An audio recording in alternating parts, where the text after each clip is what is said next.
Chapter number 3 का नाम है इंटीग्रेशन, और इससे पहले हम लोग चैप्टर नंबर 2 में डिफरेंशिएशन को पढ़ चुके हैं।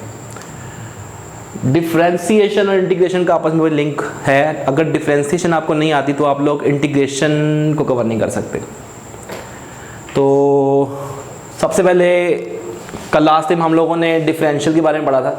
अब उसी टॉपिक को हम लोग एक्सटेंड करेंगे और हमारे टॉपिक का नाम है इंटीग्रेशन, जिसकी डेफिनेशन मैंने यहाँ पे लिखी हुई है, बड़ी आसान सी डेफिनेशन है।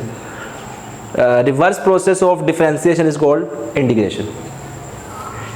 डिफरेंशिएशन की प्रोसेस को उल्ट करते हैं तो वो क्या बन जाएगी, इंटीग्रेशन बन जाएगी। ठीक है, इसके ये आप लोगों ने सिंपल 2 से 3 रूल याद रखने हैं for first couple of exercise. 3.1 और 3.2 के लिए अगर आपको सिर्फ ये 2 रूल समझ आ जाए तो आप लोग 3.1 और 3.2 कवर कर सकते हैं। सबसे पहले रूल का नाम है पावर रूल। सेम यही रूल आप लोगों ने डिफरेंशिएशन में पढ़ा हुआ है। इस रूल को बड़े ध्यान से सुनिएगा क्योंकि ये हर क्वेश्चन में ही तकरीबन इंप्लीमेंट होता है। इसमें 2 तरह की चीज़ें आप लोगों को नज़र आ रही हैं। एक ये जो सिंबल सा है ये और dx, इसे पढ़ते हैं integrating with respect to x, और साथ यहाँ पे 2 चीज़ें लिखी हुई हैं। एक fx फंक्शन लिखा हुआ है, एंड यहाँ पे पावर है और साथ उसका डेरिवेटिव दिया हुआ है। तो पावर रूल सिंपल ये कहता है कि अगर आपके पास कोई फंक्शन है और उसकी पावर यहाँ पे दी हुई है तो आपने सिंपली देखना है जो पावर के अंदर फंक्शन है उसका डेरिवेटिव साथ दिया हुआ है कि नहीं दिया हुआ। अगर डेरिवेटिव दिया हुआ है तो आपने सिंपली इस फंक्शन की पावर में प्लस करना है, जो ऊपर किया वही आपने डिनोमिनेटर में करना है, और साथ आप लोगों ने कांस्टेंट ऑफ इंटीग्रेशन लगा देना है।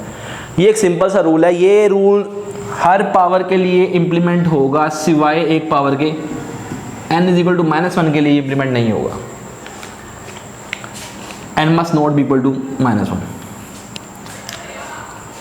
तो अगर n is not equal to -1 के लिए ये वाला रूल इंप्लीमेंट नहीं है तो इसका मतलब ये है इसके लिए हम लोग एक और रूल चाहिए, और दूसरे रूल का नाम हमारे पास क्या है, लॉग रूल।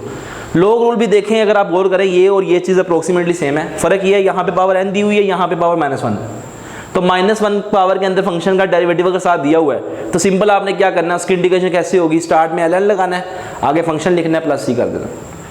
और तीसरा रूल हमारे पास है एडिशन सब्ट्रैक्शन रूल। इसमें अगर 2 फंक्शन प्लस या माइनस हो रहे हैं तो इंटीग्रेशन दोनों के साथ अलग आ जाएगा, और दरमियान में प्लस का साइन है तो प्लस का आ जाएगा, माइनस साइन है तो माइनस का आ जाएगा।